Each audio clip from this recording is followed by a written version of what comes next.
السلام عليكم. النهارده بقى هنعمل اكله حلوه قوي وخفيفه، تنفع صيف تنفع شتاء، ما يختلفش عليها اتنين. واحسن حاجه فيها بقى انها سوبر توفير.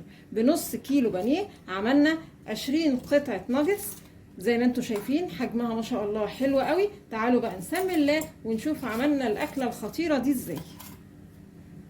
معايا هنا نص كيلو بانيه، هقطعهم كده صغير علشان يبقى سهل عليا وانا بفرمهم في الكبه. وكمان هقطع معاهم قرن فلفل رومي احمر، وهفرم المكونات دي كلها مع بعض كويس قوي في الكبه او ممكن مفرم. اهم حاجه يكون الفرم ناعم بالشكل الناعم ده. الاضافات اللي هضيفها معايا هنا حبه بيض، 3 معالق كبار بقسماط ناعم، معلقه كبيره نشا. التوابل اللي هاخدها معلقه كبيره ممسوحه توم باودر، بصل باودر، كزبره ناشفه، رشه فلفل اسمر، واظبط الملح. وممكن كمان تحطي سنه شطه. وناخد بالنا واحنا بنحط الملح ان البقسماط اللي احنا حطيناه في المكونات يعني بتبقى من مكوناته الملح، علشان الناجتس ما يطلعش معانا حادق قوي. وممكن كمان تحطي شويه شطه. بعد كده هجيب صينيه وفتحت كيس تلاجة كده وفرشته جواها، وبعدين هدي رشه زيت واضيف المكونات كده في الصينيه، وادي كمان رشه زيت على العجينه نفسها، وبعدين اغطيها كده بطرف كيس التلاجة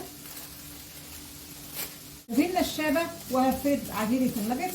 فايدة رشه الزيت هنا انها بتسهل الفرد.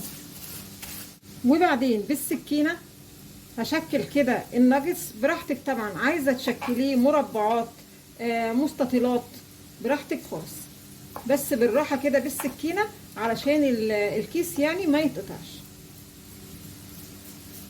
هنقل الصينيه للفريزر حوالي كده ساعه مش اكتر. انا مش عايزه الناجتس يجمد، لا انا عايزه المربعات كده تتماسك مع بعضها ويبقى سهل عليا ان انا افصلها كده من بعضها علشان اقليها. وفي الوقت ده وهي الصينيه في الفريزر هحمر بقى بطاطس.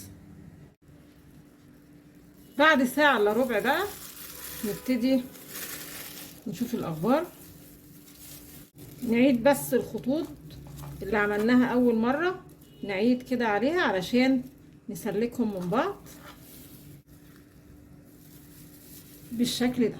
وبعدين هنجيب الناجتس واحده واحده كده ونغطسها. انا جبت هنا بيضتين بالظبط وحطيت عليهم نقطتين خل وقلبتهم مع بعض كويس قوي.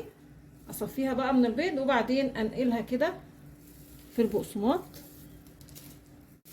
واغطيها كويس قوي واضغط عليها كده وانا بغطيها بالبقسماط علشان ما تفكش وانا بقليها.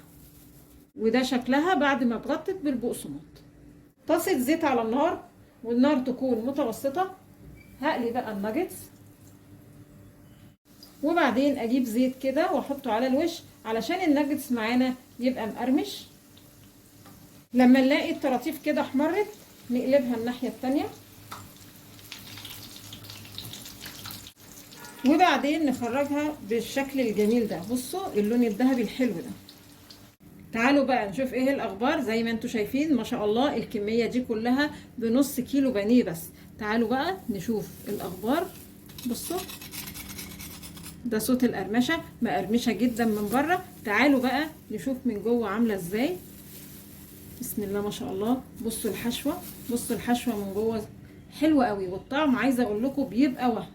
يا رب النهارده الفيديو البسيط ده يكون عجبكم، وانتظرونا ان شاء الله بفيديو جديد، وما تنسوش الاشتراك في القناه.